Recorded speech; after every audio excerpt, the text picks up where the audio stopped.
Clínica Sircovisión del Dr. Jerónimo Lajara patrocina este programa.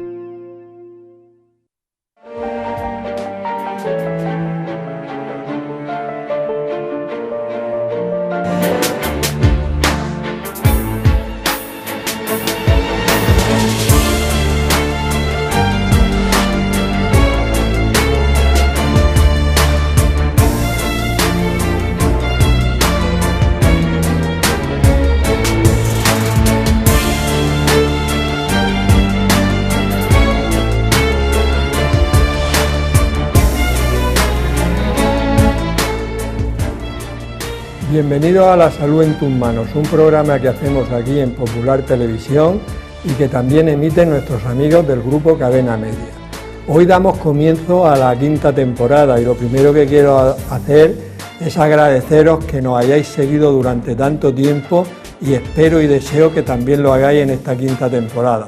Hemos hecho una selección de temas que creo que pueden ser interesantes y que pueden ayudarnos a vivir más y con mejor calidad de vida. De hecho, hoy el tema que vamos a tratar creo que es muy interesante. Hoy vamos a hablar de los suplementos nutricionales. De hecho, 4 de cada 10 personas los toman. Es cierto que la mayor parte de ellos toman complementos vitamínicos, otros con vitaminas, minerales, etc. Aunque es un tema muy amplio del cual tendremos que hacer otro segundo programa, en este nos vamos a centrar fundamentalmente en la vitamina D, en los ácidos grasos omega 3 y si tenemos tiempo también hablaremos de los suplementos de proteína. Para hablar de todo esto tenemos en el plató a los siguientes invitados. Ángeles Aragón, gracias Ángeles por venir, ya te conoce todo el mundo, pero recordar que tú eres médico, especialista en medicina familiar y comunitaria y profesora en medicina en la UCAM. Pues es un placer volver en la quinta temporada. Pilar Esteban, gracias Pilar, también muchas gracias, muy Juan. Conocida por nuestro público.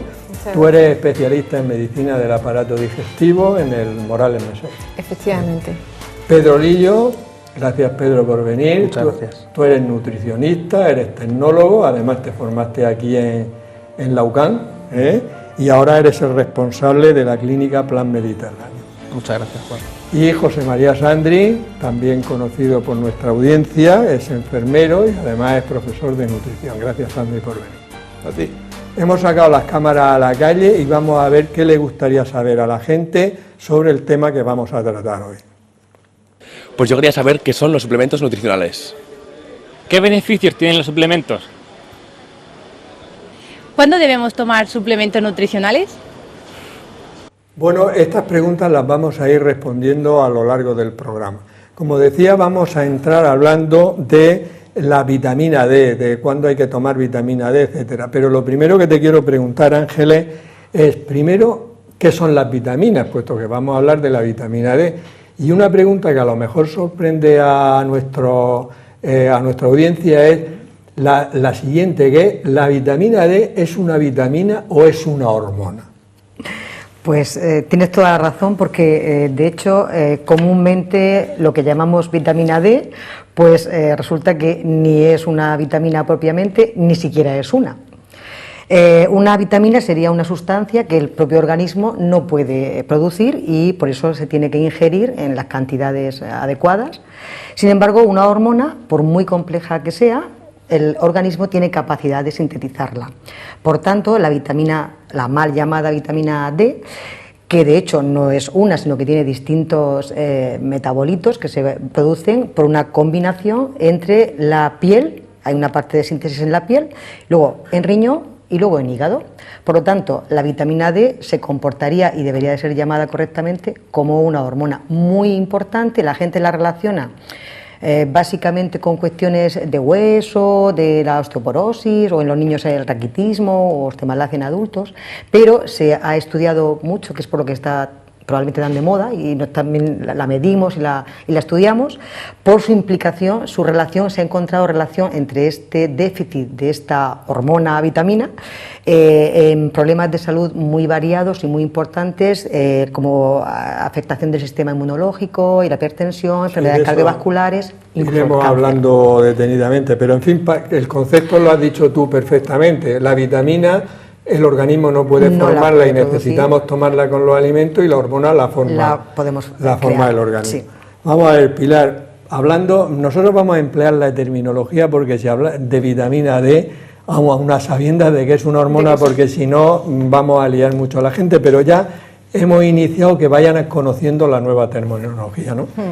Entonces, yo quería que me dijera lo que ha empezado a hablar Ángeles de las funciones de la vitamina D, pero, en fin, sobre las distintas partes de nuestro organismo.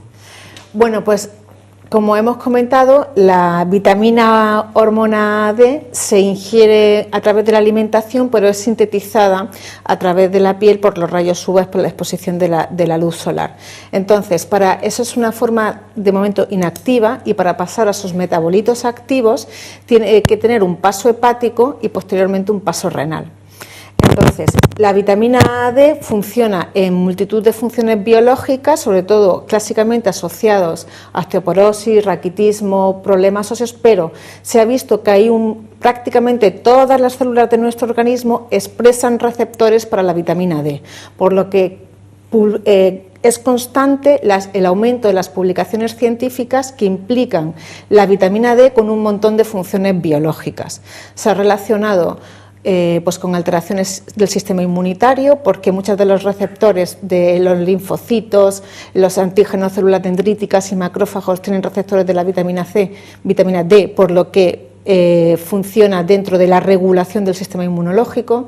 A nivel del sistema cardiovascular también tiene efectos, porque inhibe la síntesis del sistema renina-angiotensina, que es un sistema que funciona para la regulación de la hipertensión arterial. También en la disfunción endotelial, por lo tanto tiene un impacto positivo en cuanto a la regulación de la hipertensión, y se ha visto que pacientes con problemas cardiovasculares con déficit de vitamina D han tenido mayor prevalencia de enfermedades cardiovasculares. Además, también se ha relacionado con el cáncer, ya que la vitamina D funciona dentro de la proliferación celular. Todos nosotros sabemos que el cáncer es una patología muy compleja, pero en la que hay una anomalía en la proliferación celular. Sin embargo, la vitamina D regula esa proliferación y trabaja en la diferenciación celular, es decir, en que esa célula se diferencie efectivamente en la célula para la que ha llamado sin mutaciones asociadas. Por lo tanto, se ha relacionado que pacientes con mejores niveles de vitamina D tienen menor prevalencia para padecer, por ejemplo, un cáncer de colon o un cáncer de mama. Y también se han visto funciones en cuanto al metabolismo de la insulina, porque también las células betas pancreáticas pues tienen estos receptores de vitamina D que, bueno, pues es previsible que si todas las células de nuestro organismo tienen receptores de vitamina D, es porque para cada célula y para cada órgano tiene que tener una función biológica precisa, y es por ello pues este auge, ¿no?, de la vitamina D que estamos viviendo en estos últimos años, y la evidencia científica pues es cada vez más sólida y más arrolladora. Bueno, hemos visto, Pilar, que realmente la vitamina D tiene acciones prácticamente en casi todas las células del organismo. Sí. Y tú has dicho una cosa que es muy interesante, ¿no? Y es que en todas estas células del sistema inmunitario, del corazón, hay receptores para la vitamina D. Yo me gusta decirle a las personas cuando veo en la consulta y tal, les digo que un receptor es como una cerradura y sí, la llave es la hormona, en este caso, que abre la puerta. Entonces, que el organismo no tiene receptores por tenerlos. Es decir, que si en las células del sistema inmunitario hay receptores para la vitamina D o para la hormona D, es porque tiene una función importante. Tiene una función biológica. Porque si no, no tendría los receptores. Efectivamente. Entonces, que antes, como tú decías muy bien, era una cosa del metabolismo del calcio, del raquitismo y tal, y ahora se ha visto sus funciones son mil veces más importantes. Clásicamente la vitamina D está muy estudiada porque a nivel intestinal mejora la absorción de calcio de la dieta. Yeah. Y entonces esa ha sido la función, y siempre se ha asociado a la vitamina D con problemas óseos. Pero vamos a ver, Pedro, como hemos visto, ha cambiado. Las necesidades de vitamina D. ¿Cuáles son las necesidades de vitamina D de una persona? Porque estamos diciendo, o posteriormente, que quizás no lo estamos haciendo muy bien cuando es posible que haya mucha gente que tenga déficit. ¿Cuáles son las necesidades? Bueno, realmente no hay, a día de hoy, no hay un consenso, digamos, en lo que las recomendaciones se refiere en cuanto al consumo, a la concentración en consumo de vitamina D, pero se estima que aproximadamente para la población en general hemos de tener presente, de presentar aproximadamente unas 1000 unidades internacionales, y para las personas que presentan factores de riesgo, como pueden ser por los embarazos, las mujeres en época de lactancia o personas con osteoporosis, osteopenia, ascenderían hasta unas 2000 unidades internacionales. Es cierto que esto es un cambio relativamente reciente, porque hasta este momento, estas recomendaciones que acabo de comentar, pues se fijaban en casi 2 horquillas o 2 intervalos fundamentales que oscilaban de 1 a 70 años en torno a 600 unidades internacionales día, y en la segunda horquilla, a partir de los 70 años en adelante, pues unas 800 unidades internacionales al día de vitamina D. O sea que se han ido dando cuenta los investigadores y los que hacen los estudios que realmente estábamos, ahora que la podemos determinar con facilidad, que hablaremos, de que estábamos un poquito cortos de lo que se necesita. De lo recomendable. Y Sandri, ¿qué tipos de vitamina D hay? Porque aquí hemos comentado distintas cosas. Vamos a ver, bueno, lo primero que tenemos que tener claro es que la vitamina D es una vitamina liposoluble, por tanto es una vitamina que va acompañando siempre a la grasa, porque si no, no se podría difundir y no se podría distribuir. Y aparte de todo eso, bueno, pues tenemos 2 tipos de vitaminas D, la vitamina D3 o vitamina de origen animal y la vitamina D2 o vitamina de origen vegetal, ¿vale? La vitamina D3 también se llama colecalciferol y la vitamina D2 le llamamos ergocalciferol. Ellas vienen contenidas normalmente en el origen animal, repito, y en la D2, que es de origen vegetal, normalmente pues está en las frutas grasas fundamentalmente, y también en los hongos y en las en la levadura, gracias, se me salía el nombre, perdón, gracias.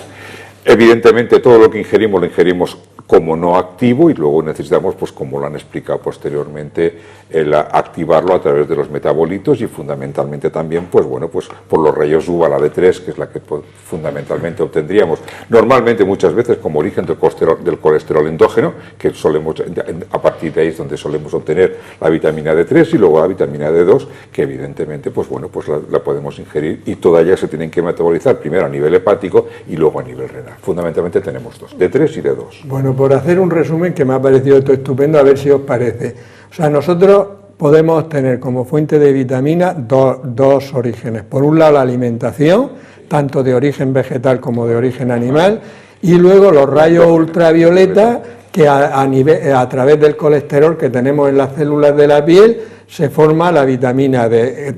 La vitamina D3, que es la que normalmente nosotros denominamos como vitamina D. Vitamina D. Y que luego esa vitamina, para que sea activa encima, tiene que ir al hígado, sufrir una transformación, y esa que ya sufrió la transformación, irse al riñón y hacer una segunda transformación para que sea activa. ¿Es correcto? Es así como es correcto. Bueno, yo también me lo he estudiado, ¿eh? Ya veo.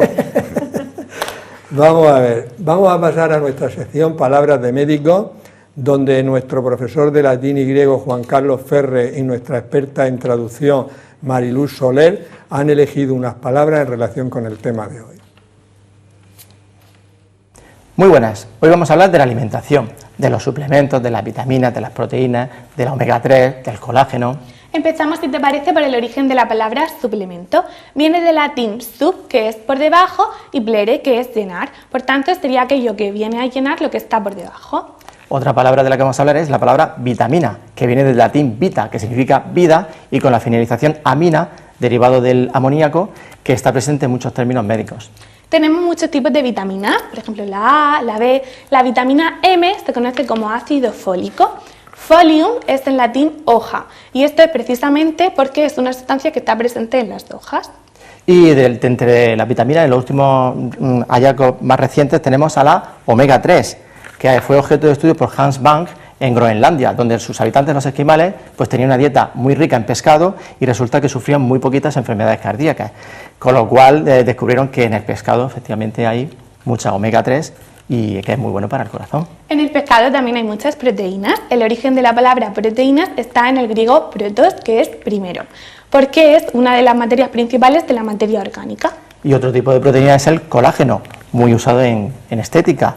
Viene del griego cola, que significa pegamento, y geno, linaje, y es la que interviene para que se unan todos esos filamentos en los tendones, los huesos, los cartílagos.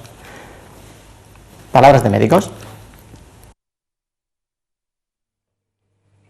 Muy bien, pues ya sabemos un poquito más sobre el origen de estas palabras. Ángeles, dinos alimentos ricos en vitamina D. Sí, quería un poco, a raíz de lo que ha comentado Pedro y de lo que ha comentado también el compañero, que ya ha nombrado algo de los alimentos, y la importancia, por ejemplo, del paso que se ha explicado, de que esta sustancia tiene, por los vasos que cuando van a nivel dérmico, cuando incide la luz solar, en una determinada longitud de onda, porque es curioso que en España, que es un país muy soleado, pues los niveles de vitamina D cuando se han medido son más bajos que, por ejemplo, en países nórdicos. Entonces esto se ha intentado también investigar un poco y se ha asociado, pues por un lado porque la forma de incidencia de los rayos en nuestra zona del globo terráqueo es distinta, luego porque la longitud de onda no sea exactamente la franja estrecha adecuada para que se produzca esta activación, y el uso de protectores solares, que quiero decirlo porque, claro, la cara hay que protegerla, pero por ejemplo piernas o brazos, pues para que se pueda realmente absorber. Parece que no tiene mucha relevancia, pero podría ser una de las explicaciones de que no se haga ese paso. Y porque ese paso es fundamental, como hemos dicho que nos hacen falta estos procesos, aparte de ingerirlos, ¿no? Entonces, eso por un lado sería importante. Alimentos, ya habéis dicho, casi que hemos dicho que no es escasa la presencia en alimentos generales, no son demasiado consumidos. El salmón, el pescado azul, sería una fuente muy común y muy frecuente y una buena fuente de vitamina D, igual que ciertos lácteos que puedan ir también suplementados o implementados o aumentados, enriquecidos en vitamina D, los huevos, las vísceras, el aceite de bacalao, que eso no es muy consumido. Como hemos comentado, son sustancias liposolubles y tienen que ver con las grasas. Y luego, por ejemplo, decir que no se destruyen por el calor, que es una cosa interesante también no es como la vitamina C, que va a ser menos estable y que es estable en el tiempo.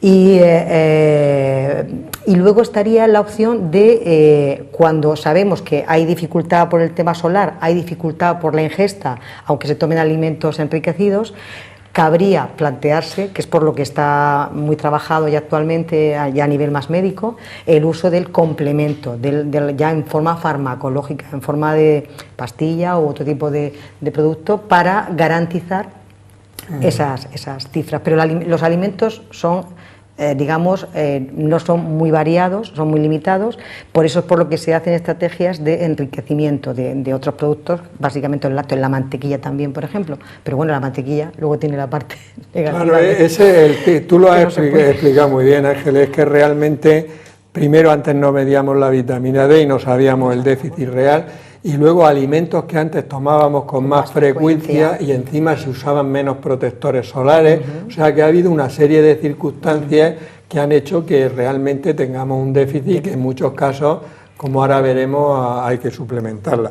Y Pilar, por ejemplo, ya hemos hablado de que había la vitamina D de origen vegetal y de origen animal, pero profundiza un poco en qué diferencias existen entre ellas, o sea, comiendo vegetales, aunque tengan la vitamina D2, eso el organismo es capaz con cierta eficacia de transformarla en la vitamina que realmente nos hace falta.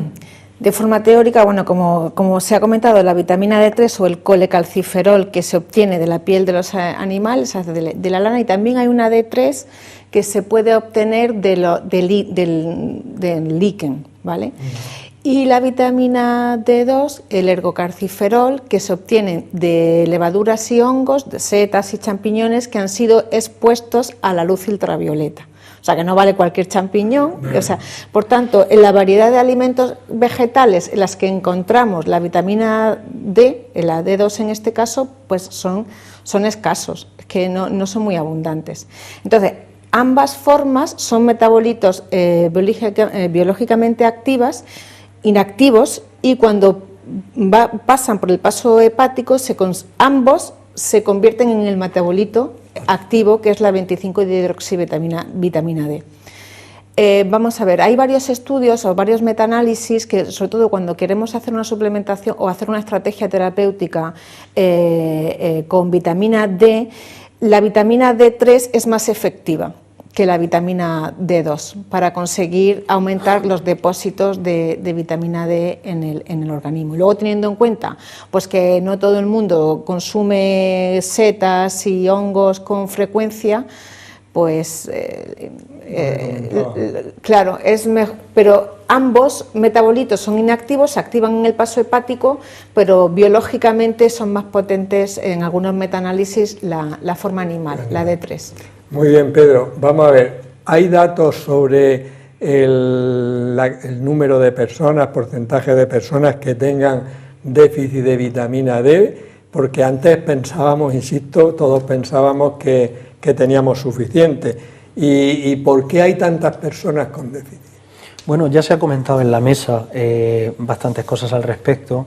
El tema de la protección o de los protectores solares es indiscutiblemente pues, un punto importante, un factor. Y luego en clínica, en consulta, se ve muchísimo la gente que lleva un control dietético y entonces comienzan a llevar, a descremarlo todo. Cuando no hay una dislipemia o no existe pues ninguna patología, ¿no? Una hipercolesterolemia, ni siquiera con tratamiento farmacológico. De tal manera que, como bien ha dicho el señor Sandri, pues descremando eliminamos todas las vitaminas liposolubles, incluida la vitamina A, la vitamina D, y es por esto que se presenta ese déficit. Luego hay poco consumo del pescado azul, el huevo, la yema de huevo. En fin, efectivamente guarda una relación directa con un déficit o con una alteración de ese equilibrio, de esa dieta variada y equilibrada que marca la dieta mediterránea, claro. Pero has dicho muy bien, Pedro, y se ha comentado aquí que el uso de los protectores solares hace que se sintetice menos vitamina D. Incluso con la edad, los que somos ya un poco mayores como yo, vamos perdiendo capacidad de sintetizar vitamina D. La edad, el alcohol, el consumo de alcohol, porque es que es el 90% en la síntesis a través de la radiación solar frente al 10% que marca la Pero como yo he hecho aquí varios programas con dermatólogos, hay que decir que debemos de seguir utilizando los protectores solares, porque el melanoma y los otros cánceres de piel, de los cuales haremos un programa próximamente, se están disparando. O sea, que quede el mensaje claro, que no estamos diciendo que la gente no se ponga protectores solares. O sea, no, la gente que se ponga protectores solares, y si es necesario, tomaremos suplementos de vitamina D y alimentos ricos en vitamina D, ¿no? Eso creo que estamos todos de acuerdo, ¿no? Protectores solares. El protector solar, hay zonas, la cara no es negociable, negociable. Pero a lo mejor es ponernos otras zonas del cuerpo menos expuestas, sí, es lo que se 10-15 minutos, piernas o brazos, en horas que no haya una exposición no solar la máxima, evitando las franjas de... Pues, por ejemplo, en invierno, a salir a hacer un ejercicio físico con los brazos al aire, por ejemplo, sin el protector solar en los brazos, podría ser, no sería tan malo. Claro, lo que pasa es que el melanoma aparece donde quiere. Yo sé que a vosotros os preocupa más la cara por el tema del fotoenvejecimiento. También. Pero hay que, el melanoma lo respeta a todos, bien nada más que los que no le dan sol. Era simplemente un dato de que se asocia a eso. No se ha dicho que no se utilice el protector. Entonces, Sandri, ahora enuméranos, tú que eres profesor y en las listas estas os van muy bien a los profesores, ¿cuáles serían las causas más frecuentes de vitamina D y en qué personas hay más déficit?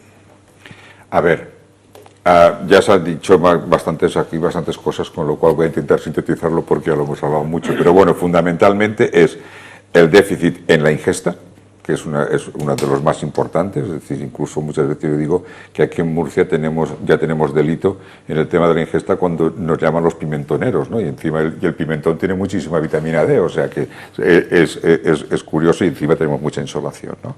Luego, por otro lado, también están los procesos malabsortivos, ¿vale? Que pueden venir como procesos simple, sencillamente de patologías digestivas, como puedan ser todas aquellas patologías que incidan sobre el duodeno, sobre el yeyuno fundamentalmente, que es donde fundamentalmente vamos a absorber las grasas y por tanto vamos a absorber la vitamina D. También podemos tenerlo por déficit de sol, ¿vale? En estos casos incluso se está empezando ya a hablar mucho de, ya que las personas mayores de por sí ya tienen procesos que dificultan la absorción de la vitamina D desde un punto de vista solar, bueno, pues hay que empezar a plantearse incluso en escritos que ya hay el problema de las personas mayores institucionalizadas a las que les da pues muy poquito el sol, es decir, que de alguna forma habría que buscar algunas maneras de que se le pudiera proporcionar unas cuantas horas de sol, como han dicho Ángela también antes, en un momento, pues que fundamentalmente las manos, los brazos, las piernas, pues aunque fueran solamente 15 minutos al día ya sería suficiente como para poder sintetizar suficiente vitamina D3 endógena. Y luego, pues aquellas personas que puedan tener patologías hepáticas o patologías renales. Las personas mayores, pues ya de por sí pueden perfectamente tener alguna insuficiencia, aunque sea leve, renal, que ya va a incidir en el proceso de los metabolitos de la vitamina D. Es decir, que fundamentalmente serían esos, en un principio, de una forma, digamos, macro, las causas fundamentales del déficit de vitamina D. Muy bien. Y ahora vamos a ver, Ángeles, esta es una pregunta complicada. Porque ¿a qué persona estaría indicado medirle la vitamina D? O sea, es que ahora resulta todo lo que estamos comentando, ¿no? Que es probable que haya un porcentaje de un 40% a nivel de España, incluso se habla de más, que tengan déficit de vitamina D. Pero ¿a qué personas se les mide y a qué personas no se les mide? Eso está en las guías, cuando se espera que haya una guía que tome aclare los puntos para que el médico de primaria, por ejemplo, que sois los que más podéis pedirla de entrada, decir, oye, pues menopausia sí, embarazo sí, lo otro, ¿qué indicaciones seguís? Pues yo te voy a contar dos cosas. Una, la práctica habitual que hemos venido haciendo desde que se empezó a hablar de la vitamina D. Al principio no nos dejaban pedirla en las analíticas, porque eso era de ese considerado de alto nivel, no se podía pedir la vitamina D, y ya, te hablo de hace unos años. Y ya después pues empezó todo lo que ha comentado también Pilar, de los estudios, de las evidencias, y bueno, aquello pues se fue trabajando más, entonces ya a pedir a todo Dios, para resumir.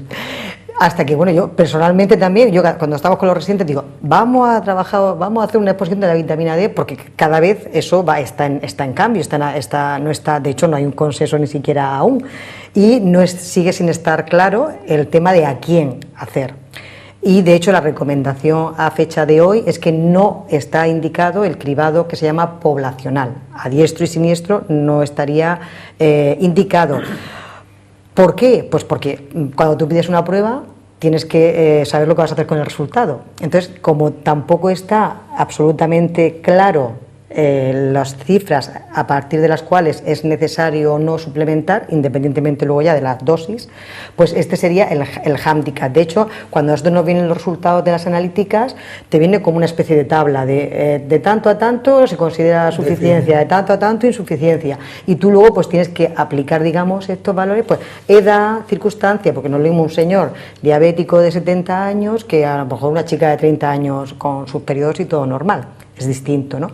Porque te puedes encontrar deficiencias, de hecho lo que tú has comentado, en población general, si tú haces una determinación, te puedes encontrar con una vitamina D de 15 nanogramos por mililitro, bueno, pues de acuerdo, eso sería una deficiencia, pero ¿eso significaría que habría que tratarla? Pues eso está un poco más o menos claro, y ya lo adelanto porque después creo que lo vamos a hablar, que solamente se tendría que suplementar a cualquier población, en cualquier edad, si esta vitamina estuviera en sangre por debajo de 10 nanogramos, que eso es poco frecuente. Esas cifras tan bajas las solemos encontrar en ancianos muy ancianos, como ha comentado el compañero, que a lo mejor están en residencias, ¿vale? Y luego ya, estando por encima de 20, aunque seguiría siendo una supuesta insuficiencia, no estaría indicado suplementarlo en principio, a no ser que haya una patología previa o un riesgo elevado pues de osteoporosis. Por ejemplo, está recomendado hacerlo antes de una cirugía bariátrica, que antes lo comentábamos, porque como se va a absorber en el estómago y puede haber luego una mala absorción para determinarla. Quiero decir, a todo el mundo la vitamina D no se puede hacer porque los resultados tampoco van a arrojar una claridad absoluta de a quién hay que tratar. ¿A quién hay que tratar? Osteoporosis, mujeres embarazadas, gente que ya tiene una mala absorción ya diagnosticada, y ancianos que tengan unas cifras, como hemos comentado, por debajo de 30, porque su riesgo de osteoporosis, o su realidad, si no riesgo, realidad, porque ya con esas edades suelen tener osteoporosis ya diagnosticada radiológicamente o porque hayan tenido una fractura, entonces esta persona sí la suplementamos, ¿vale? Pero en población general, no. Bueno, lo que veo es que estamos hablando mucho de la vitamina D, pero no solo aquí. Se habla en los artículos científicos, se habla, tú has comentado, en reuniones con residentes, y yo creo que en los próximos años tendremos más claro, pero que sí que parece ser que cumple funciones tan importantes que a lo mejor, sin pasar nunca que llegar, que luego hablaremos, a dosis tóxicas, en muchos casos sí se podrían beneficiar. Bueno, vamos a ver, Pilar. Una persona que tenga déficit de vitamina D, hemos hablado de déficit, de insuficiencia, etcétera, ¿puede tener síntomas o la mayoría no? ¿Qué síntomas puede tener? Pues así un síntoma cardinal, patognomónico, que identifique es una persona, ¿tiene déficit de vitamina D? Claramente no, se ha relacionado clásicamente pues con problemas de osteomalacia, de raquitismo en los niños y de osteoporosis. Entonces, pues, ¿qué diría? Pues un paciente con osteoporosis, pues evalúese la vitamina D para ver si podemos mejorar la reabsorción de calcio, o una alteración del aparato hormona, que es una de las hormonas que se encargan también del metabolismo del calcio, pues estudiese la vitamina D por si pudiera estar implicada en esa tal. Luego, otras funciones, como hemos visto, que se relaciona con muchas funciones fisiológicas, o por ejemplo la prevención de pacientes con enfermedades con riesgo cardiovascular, pues quizá, sin estar escrito todavía en guía de práctica clínica, que es quizá el paso que nos falta, pues sería recomendable hablo quizá un poco de mi opinión, Sí, no, es tu opinión, hablo un poco de mi opinión, porque no está en las opinión. guías de práctica clínica, pero yo creo que hay suficiente evidencia como para pacientes en estado de prediabetes o con factores de riesgo cardiovascular o con pequeñas alteraciones de hipertensión arterial, hacer una analítica con una determinación de vitamina D y suplementarla. Pacientes, también muy interesante, que hay muchísimos estudios con enfermedades autoinmunes. La vitamina D tiene un papel importante en el control del sistema inmunológico. Entonces, yo creo que en un paciente con una predisposición o con antecedentes familiares de patología autoinmune, con patología autoinmune, pues debería de evaluarse la vitamina D. Es decir, es verdad que no hay un dato claro de decir este síntoma tienes por déficit de vitamina D, pero se relaciona con tantos escenarios clínicos que yo ampliaría mucho el abanico de posibilidades para determinarla. Sí, porque probablemente si hablamos de 30 a 100 normal, sí, de 20 a 30 insuficiente y por debajo de 20 deficiente, pero parece ser, como tú dices, que muchos estudios dicen que si uno tiene, en vez de 25, tiene 40 o 50, pues que mejor, todo su organismo estaría un poquito mejor. De hecho, no sé si coincidís, pero ya lo que va saliendo es que tiene que estar por encima de 40, o sea, ya lo del 30 se está quedando corto. Ya. Entonces, hombre, a mí si me viene un paciente pues con factores de riesgo cardiovascular o con prediabetes, o pues yo le haría una determinación de vitamina D y la corregiría. Enfermedades inmunológicas, pues lo mismo, cáncer. Pero con todo esto que me estás diciendo, realmente quiere decir que prácticamente habría que hacérselo en adultos a casi toda la población, por H o por B. Menopausia también. Y luego sí que sabemos que, por ejemplo, y eso es lo único que hay escrito en guía de práctica clínica en la Asociación Americana de Pediatría, es que los bebés se tienen que suplementar con vitamina D. Vamos a ver, Pedro, hay países donde enriquecen alimentos con vitamina D, porque como tenían teóricamente poco sol, sobre todo los países del norte de Europa, ya empezaron a hacerlo. ¿Te parece una buena idea y por qué no se hace en España? Bueno, puede ser razonable atendiendo nuevamente al tema de la radiación solar y esa absorción o esa síntesis de vitamina D del 90% aproximadamente que marca la luz solar. es interesante fortificar, es decir, meter en los lácteos descremados, insisto en eso, porque es un grupo de alimentos fundamental, la leche, el yogur y el queso, fortificar o enriquecer en vitamina D, vitamina A también. Y luego en España, pues casi que las guías ya están marcando por la exposición concreta, es decir, para que utilicemos pues ese recurso que al final ya a la postre es nuestro, ¿no? Que es más o menos 10 minutos en verano, en periodo de verano, con una exposición del 10% de la superficie corporal, y de octubre en adelante, sobre todo en los meses de invierno, pues de 30 minutos hasta 130 minutos, o sea que es una exposición más que importante del 10% de la superficie, ¿no? Muy bien. Sandri, ahora ya vamos a lo práctico. ¿Cuándo es necesario suplementar la vitamina D por edades? Decía Pilar que, por ejemplo, los bebés, dinos edades en las que sea aconsejable suplementar vitaminas. Si me lo permites un momentito, porque hemos estado hablando de patologías que puedan afectar a la carencia de vitamina D, me gustaría hablar, porque creo que no lo hemos tratado y me gustaría que sí decirlo, en la obesidad. Sí. ¿Vale? Es que no lo hemos dicho, y la obesidad suele generar con frecuencia déficit de vitamina D, porque la vitamina D se queda acoplada a la grasa, a la masa grasa corporal, y suelen tener déficit. Solamente era eso que no lo hemos hablado. Estaba esperando que lo dijera, porque si no iba a tener que decirlo yo. Vale, de acuerdo. Bueno, pues entonces ya lo he dicho yo. No, perdón, muy bien. No, sí. No, es que me parece importante que eso, bueno, igual que también pues ciertos medicamentos hay una interacción fármaco-nutriente que también puede alterar la vitamina D, pues como puede ser los glucocorticoides. Algunos tratamientos para el colesterol también pueden dificultarlo, sobre todo la quimioterapia.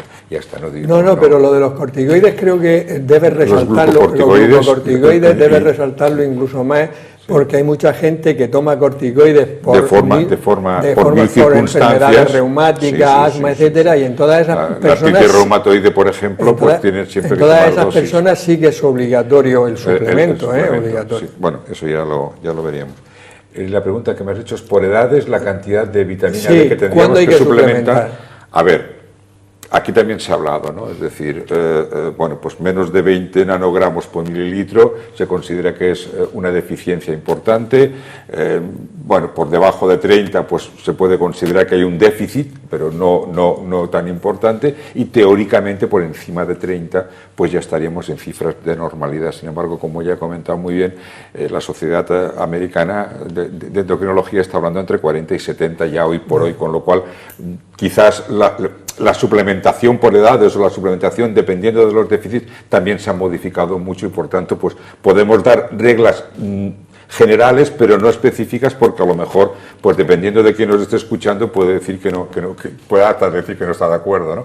Pero bueno, independientemente de todo eso, evidentemente las personas que estén dando lactancia materna a ese niño hay que suplementarle, y se considera que 400 unidades internacionales día sería bueno, porque la lactancia materna no tiene suficiente vitamina D. Esta sería una. Y luego hay una horquilla enorme que me ha sorprendido incluso, ¿vale?, que habla entre 1 y 70 años, que es una horquilla brutalmente grande, ¿vale?, que dependiendo digamos, del déficit o no, de las cifras que consideremos, pues hay entre 600 y 800 unidades día, que es internacionales día, que es de alguna forma lo que se recomienda en caso de déficit. Luego ya entramos en las personas mayores, dependiendo, porque si estamos hablando de 40 nanogramos como cifra de normalidad, tendríamos que subirnos a 1.500 unidades internacionales día. Es que de verdad que en estos momentos no está del todo definido, pero bueno. Y por último, y curiosamente por eso también lo quería nombrar, la obesidad requeriría de 2.000 unidades internacionales día para poder evitar su déficit. Y en personas también mayores de 71 años deberían de tener entre 1.500 y 2.000 unidades internacionales de vitamina D suplementadas día.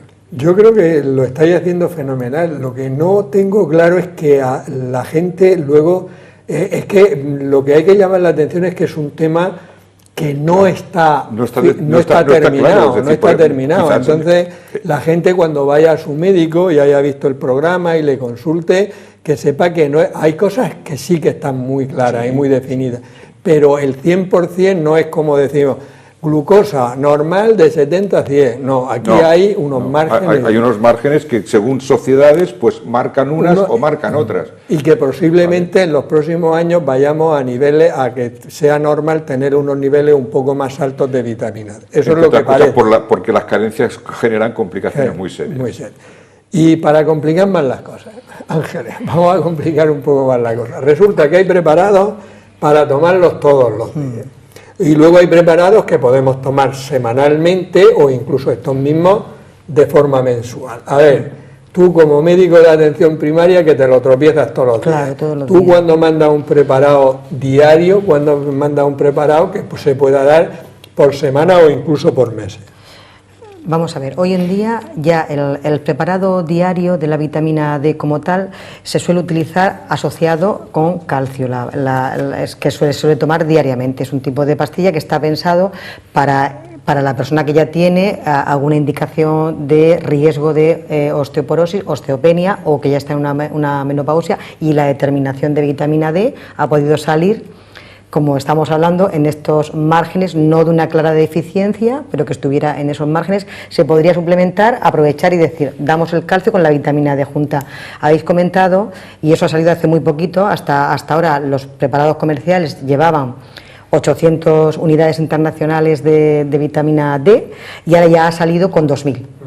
Por lo que estamos hablando de ese aumento, eso ya sería en teoría diario y suele estar en forma unido a calcio para este tipo de patología más concreta. Hablando exclusivamente de lo que son los preparados de vitamina D, lo que suele estar es un tipo de que también eso se fue modificando. Al principio solamente estaban en ampollas, que eran como un aceite, que incluso se podía inyectar, se puede perfectamente inyectar, se inyectaba, no hace tanto el hidroferol choque, las ampollas con dosis masivas, y ya estas ampollas también se podían beber, al principio también se bebían, pero ya después se fue haciendo lo que es una perla, una cápsula que contiene el aceite que lleva. Entonces, esta perla va preparada con 25.000 unidades internacionales de vitamina D3, de colecalciferol, que es la que mejor se puede determinar, mejor se puede medir, más vida media plasmática tiene, más larga duración tiene, que es por lo que se puede aprovechar y utilizarla. Pues podemos, que es lo que solemos hacer, dependiendo de las cifras iniciales, pues decimos, tómese una perlita semanal las primeras 3-4 semanas, posteriormente pase a tomarlas cada 15 días y posteriormente de mantenimiento una perlita mensual que cubriría las necesidades. O sea que cuando básicas. tenemos un problema clínico, damos dosis diaria asociado a calcio. También se puede dar esta dosis diaria, por ejemplo, un paciente que esté con antirreabsortivo. Son fármacos que hacen que el hueso, son un tratamiento ya directo para osteoporosis, son fármacos que forman hueso y también evitan que se destruya el hueso, por tanto necesitan ladrillos, los que yo les llamo ladrillos. Los ladrillos serían el calcio y la vitamina D. Entonces ahí también está recomendado un extra de esta vitamina D. Quiero decir que es muy importante porque parece que tenemos claro que queremos suplementar la vitamina D, que queremos mejorar todo esto, pero nos ha pasado bastante que el problema de o de intoxicación o de sobredosificación, porque cuando la perla le decimos que la tome mensual, hay muchos pacientes que aunque se le repita, pues han tomado una perla diaria y han llegado a problemas graves de insuficiencia renal, que no lo hemos dicho, pero insuficiencia renal, cuidado. Sí, pero tengo aquí una vitamina liposoluble almacenas, y entonces puede llegar a vitamina. Sí. Tengo aquí una pregunta sobre es súper importante. Bueno, pues ya lo dejo. Vamos a ver, Pilar, algunas situaciones especiales, por ejemplo, y controvertidas, por ejemplo, el embarazo. Porque incluso hay vitamina D en suplementos que pone contraindicada en el embarazo. Eso parece ser que eran antiguos y por lo que yo he leído cambiar un prospecto es como empezar desde el principio para la autorización de un medicamento. Es decir, una mujer embarazada, y se decía que la vitamina D en el embarazo podía ser teratógena, es decir, que podía producir ciertas malformaciones. Entonces, ¿qué sabemos hoy de la vitamina D en el embarazo? Vale, en el embarazo, bueno, Pues en el embarazo hace falta estudiar, seguir estudiando la dosis necesaria y la seguridad. Sí que es verdad que se ha visto que el déficit de vitamina D puede tener efectos en salud tanto en la madre como en el feto. Entonces, se recomienda supervisar, pero las dosis y seguridad todavía están por decidir. Es que fíjate tú el tema de lo complicado que es, que no sabes qué. Pero muchas veces es porque no es que esté contraindicado en el embarazo, sino que no se han realizado los estudios en mujeres embarazadas. Entonces no lo puedes incluir en ficha técnica. Los veganos. Bueno, los veganos, vamos a ver, si es un paciente vegano que tiene una dieta muy bien asesorada por un control nutricionista, conoce de alimentación... Vamos, que los ven Pedro Sandri. Que los ve Pedro Sandri y entonces es posible... Y el paciente hace caso. Y el paciente hace caso, pues puede llegar a tener niveles de vitamina D de la dieta, porque hemos dicho que los encontramos en hongos y en levadura, adecuados. Pero si es un paciente vegano que no tiene bien equilibrado su nutrición o no está bien asesorado, pues es muy probable que tenga déficit de vitamina D, por lo cual casi que sería un colectivo en el que habría que monitorizar la vitamina D y aconsejar las medidas nutricionales oportunas y de inicialmente suplementar si es necesario. Y eso habría que estudiarlo, vamos, que revisarlo. Y muy probablemente necesiten suplementación. Hoy, que en día que hay muchas mujeres y en el futuro haremos un programa sobre la infertilidad, yo oí una conversación, está grabada en un vídeo entre un endocrino y un ginecólogo. Y el ginecólogo dice, a mí me contratan en una clínica de fertilización y yo le aumento el rendimiento del éxito un 15% simplemente suplementando la vitamina D. Pues porque dice que mejoraba mucho, lo digo porque como hay por lo menos una mujer que esté en estudio de infertilidad, por lo menos se le debería de determinar la vitamina D por si tiene déficit y corregirla. Y última pregunta, Pedro, de la vitamina D, y han querido comentarlo antes. Como ya hay muchas personas que toman suplementos de vitamina D, ¿qué riesgo real hay de intoxicación cumpliendo la prescripción? Porque claro, Ángeles dice, si te lo manda uno al mes se lo toma uno cada día, entonces ya eso no. Pero cuando se cumple bien, tal y como el médico, el nutricionista le ha mandado el suplemento de vitamina D, ¿qué riesgo hay de intoxicarse? ¿Qué síntomas puede presentar esa persona y cómo podemos evitarla? Efectivamente, si tomamos un suplemento en exceso de vitamina D de manera excesiva y crónica, pues se pueden presentar una serie de signos y síntomas, náuseas, cansancio, vómitos y, en última instancia, lo que apuntaba la doctora, pues esa incluso insuficiencia renal, porque claro, el calcio pasa a depositarse en el sistema renal y puede generar patología severa. Y es importante por esto volver a reincidir en que se hagan analíticas recurrentes a efectos de la vitamina D. Yo siempre en los pacientes lo comento, porque están tomándose su suplementación, pero lo han dejado de tomar, o resulta que no me lo tomé y he vuelto a tomarlo semanalmente 2 veces, 2 dosis, de tal manera que llevan un poco un descontrol, y es importantísimo, sobre todo porque las vitaminas liposolubles se acumulan en el cuerpo. O sea que es importante el control. Absolutamente. No, ahora me lo tomo, ahora no me lo tomo. ¿No? Eso es muy importante. Es que una vez que tú decides suplementarlo, como lo has hecho en base a una analítica, es que la siguiente analítica ya tiene que llevar la vitamina D sí o sí. Porque efectivamente, tú has comentado síntomas, pero hay ancianos, por ejemplo, que pueden no tener esos síntomas, le haces la analítica y a mí me ha pasado de más de 100, y te quedas así un poco, dices, tu madre mía, ¿qué ha pasado aquí? Sí, y luego la posología farmacológica de la suplementación no todas son iguales. No, por eso tiene que hacer lo que el prescriptor le haya dicho. El tema es que tú te encuentras muchos suplementos de vitamina D que los puedes comprar en Amazon, por ejemplo, que suelen poner vitamina D y los encuentras en redes, que suelen tener unas dosis que van entre 400, 600, 800, que bueno, hay más o menos. Pero luego tienes el colecalciferol, la vitamina D3, que es la que está ya de prescripción farmacológica, que necesita prescripción médica, que son los suplementos con 25.000 unidades. Pero luego tienes otras posocidas farmacológicas como es el calcifediol, que se supone que es la molécula ya activa. Ya. O sea, porque la de 25.000 unidades, el colecalciferol, tú estás ingiriendo la molécula inactiva tiene que pasar, tiene que pasar por pero es que hay algunas posologías farmacológicas que ya viene la molécula activa. Entonces, esta es de utilidad sobre todo en pacientes hepáticos y renales porque evitas ese paso metabólico, pero claro, el paciente que toma esa posología y no lo sabe puede tener un efecto de bote terapéutico mucho más alto. En nuestra sección me lo compro, me lo como, no me lo compro, no me lo como, hemos seleccionado este vídeo sobre la naranja. La naranja, ¿me la compro y me la como o no me la compro y no me la como? Yo desde luego me la compro y me la como porque pienso que es un alimento que es muy beneficioso para la salud. ¿Tiene mucho azúcar? Pues no, realmente 100 gramos de naranja tienen unos 9 gramos de azúcar y eso hace que tengan los 100 gramos unas 36 calorías. Una naranja de tamaño medio con 150 gramos pues tendría un poquito más, ¿no?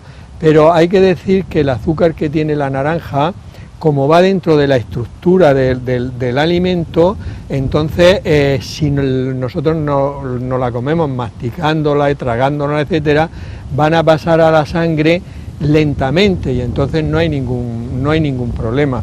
Aparte de otros macronutrientes, por ejemplo, pues prácticamente no tiene proteínas ni tampoco grasas. O sea, todas las calorías vienen por esos 9 gramos de azúcar que tienen por cada 100 gramos.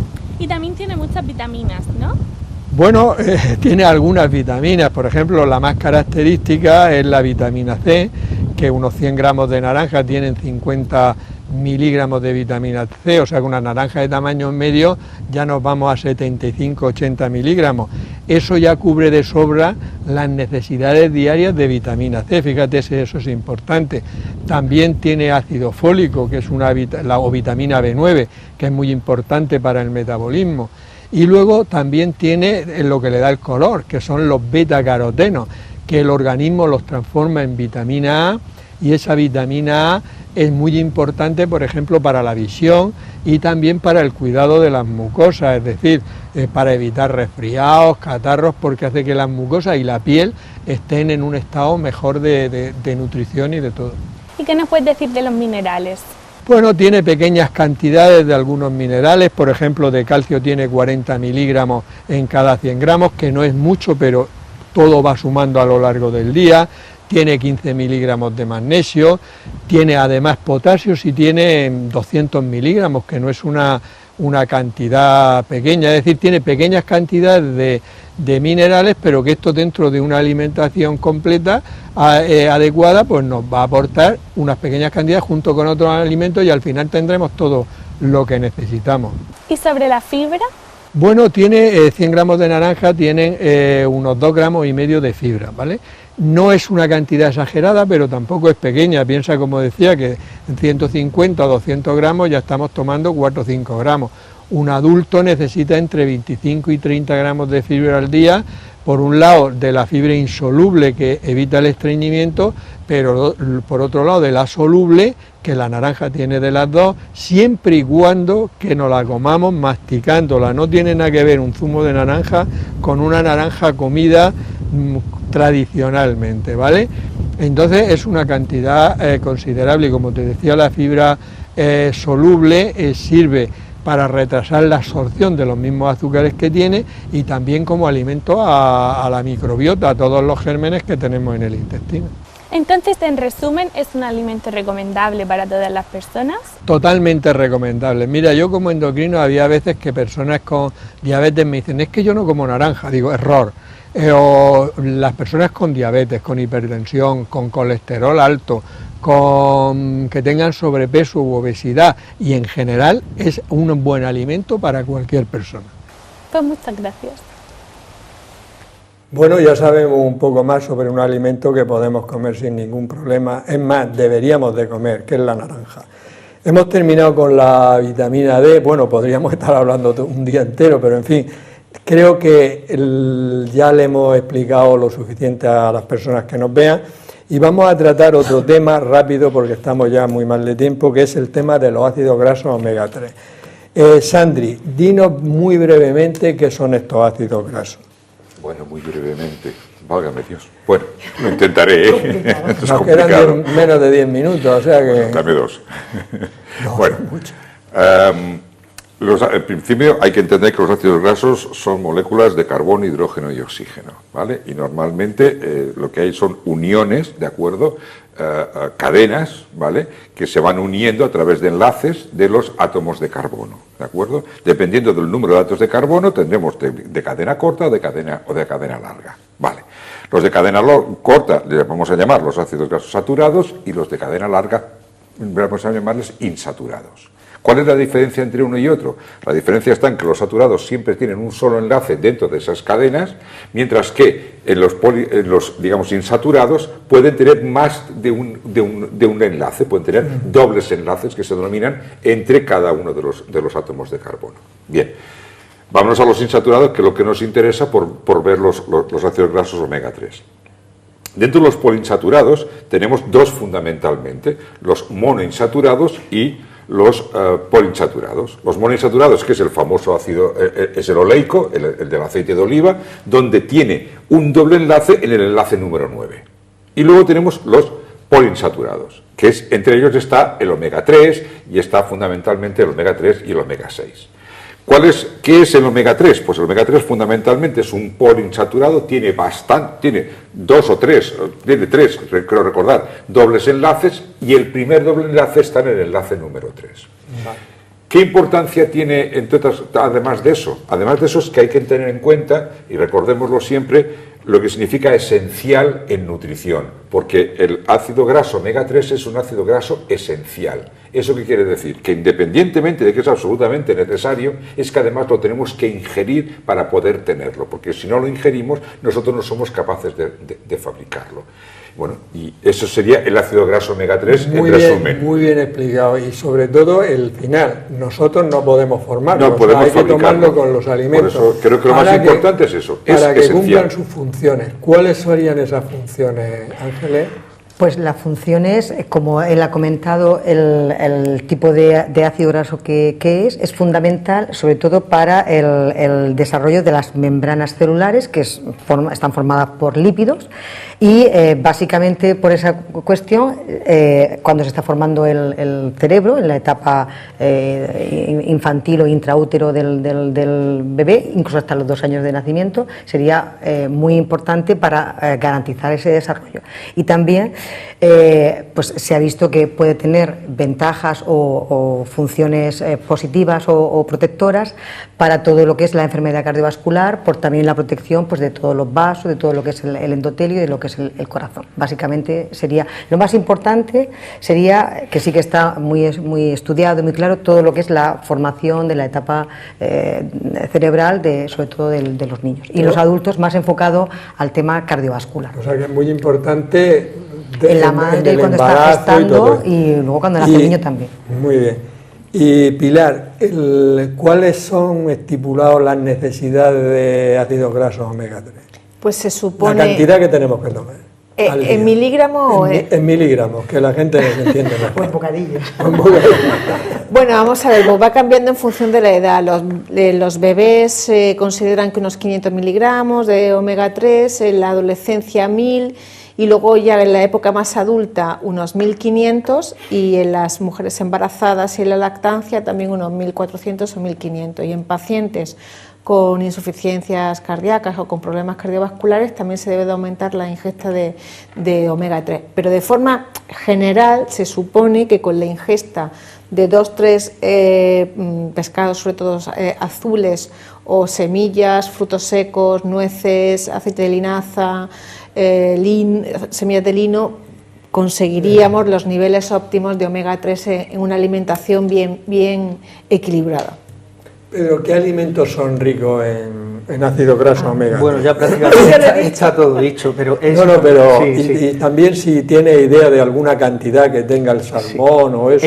Es importante hacer referencia a que son 3 fundamentales, que es el linolénico, el EPA y el DHA. Lo digo porque siempre sale por ahí en prensa o lo vemos en los etiquetados, y es que son el docosahexanoico, el eicosapentanoico y el linolénico. Y entonces la diferencia estriba en que uno es del C18, 18 carbonos y una insaturación, el carbono tercero, 20 carbonos y 22 carbonos. Tan simple, son poliinsaturados y es por esto que bueno, son esenciales.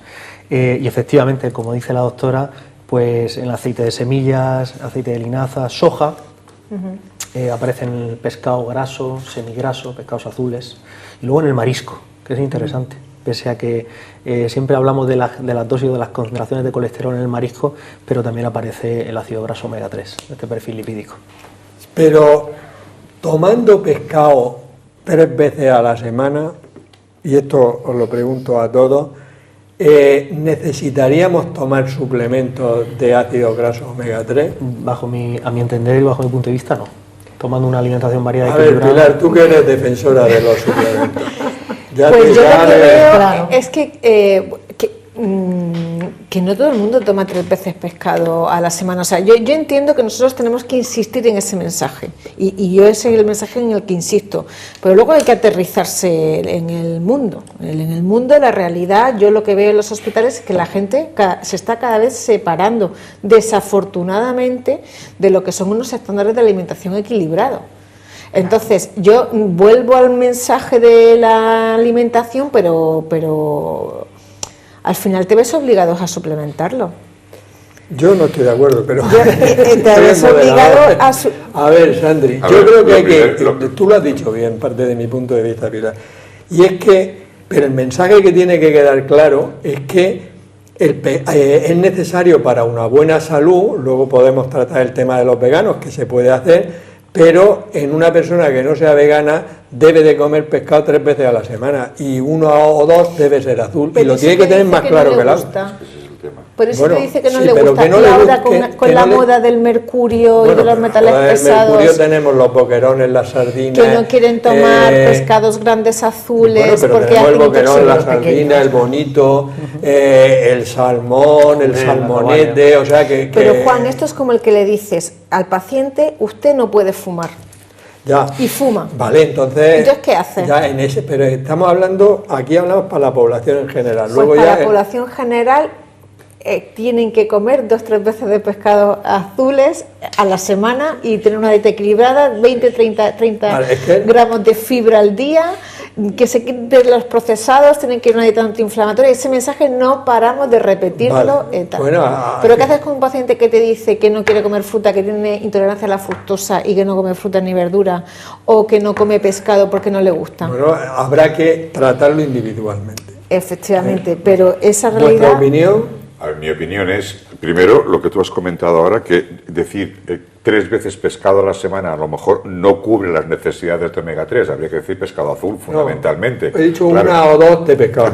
Ya, luego te lo he oído, por eso no, eso. Efectivamente, eso es por un lado, yo creo que eso sí. Por otro lado, lo que estáis diciendo de si los pescados, bueno, pues supongo yo que al final todos los pescados tendrán microplásticos, pero bueno, eso es independiente de que tomamos o no tomemos, es decir, que pescado hay que comer, o sea, eso es una realidad tangible. Otra cosa es que, bueno, pues no lo podemos evitar, pero eso es independiente de que nosotros planteemos siempre un equilibrio nutricional y evidentemente, pues yo creo sinceramente que tomando 2 veces pescado azul a la semana es suficiente para mantener los niveles necesarios de omega 3. Bueno, me dicen que ya estamos pasados de tiempo, con lo cual vamos a dar por concluido el programa. Yo creo que ha sido un programa muy interesante. Lamento que el mensaje, no que nosotros lo hayamos transmitido mal, que creo que lo habéis transmitido vosotros muy bien, sino que en algunos aspectos las cosas no están lo suficientemente claras como para decir A, B y C, sino que estamos, por ejemplo, en el tema de la vitamina D, estamos en un tema muy abierto todavía, en las cuales todavía incluso no está decidido en qué caso hay que determinar la vitamina D de una manera clara y concisa, etcétera, pero bueno, esto es lo que hay. Yo creo que con los ácidos grasos omega 3 estamos casi todos de acuerdo en que si nos alimentáramos bien, muy probablemente a día de hoy no necesitaríamos tomar suplementos. Yo quiero cerrar muy brevemente el tema de los omega y también incluso de la vitamina D. La actividad preventiva sigue siendo, no ha decaído, sigue siendo un pilar básico de nuestra función como sanitario. Entonces hay que seguir luchando esa actividad preventiva o de promoción de salud. Y segundo lugar, no hay problema, no está reñido. O sea, la persona puede intentar mejorar su alimentación y a la misma vez, si lo considera un profesional cualificado, añadirle puntualmente un suplemento. O sea, no hay riña, se pueden hacer las dos cosas. Se puede comer pescado y se puede hacer las dos cosas. Pues, como veis, es un tema realmente... Es un mensaje muy importante, la suplementación dirigida por profesionales cualificados. Ahí donde yo iría, más que a Amazon y cosas así. Sí, mi mensaje es ese. Pilar, hasta aquí, que si no me echan. Creo que el tema es lo suficientemente debatido, importante, interesante, como para que lo hayamos traído a este programa. Por mi parte nada más, despedirnos hasta la próxima semana en un nuevo programa de La Salud en tus manos. Que seáis muy felices.